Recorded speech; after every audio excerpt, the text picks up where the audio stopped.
Booster Whips here. Today I'm gonna be changing up my caliper covers. I went ahead and I did a new design with CCI, and I'm going with a new theme of Dragon Ball Z. So these are for the front,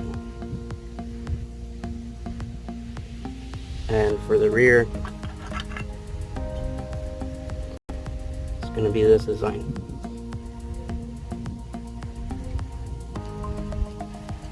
So I'm going to be adding these now instead of the HFPs that I removed. And to get started, what you want to do is clean the entire caliper. I use caliper cleaner. You can also use some degreaser or whatnot to kind of clean where the end points are going to go, where the magnet is going to go, or that bracket. I already cleaned it. You're also going to need a microfiber towel to kind of dry off any excess that you do. The real good one about this caliper cleaner is that it dries real fast. Once you spray it, it brings down all the gunk and whatnot, and it dries fast. So I'm gonna go ahead and install the rear ones, and then we'll go ahead and take it from there. A small little bracket with the double-sided magnet. This is already applied on the bracket, so what you're gonna do is peel the other side of the magnet, and you're gonna put it on the contact point on the caliper, and then you're gonna peel this off.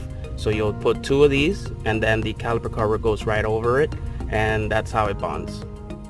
2, where you're mounted, it's literally right after the caliper cover, the 2 little small areas that are exposed, that's where you'll put the first bracket with the magnet, and that's how it will look.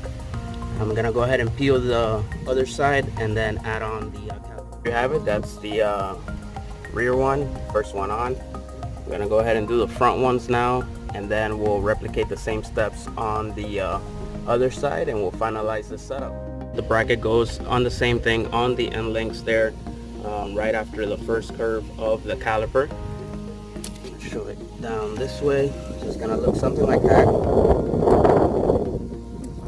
and then we're gonna go and bring in the caliper cover over and bond it.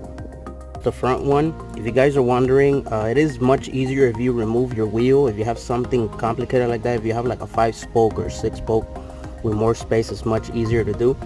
What I do is that I route my hand through one of the spoke here, and my other hand through the other side, kind of grab it and kind of maneuver it in position, basically what I did, so I don't have to remove the wheels.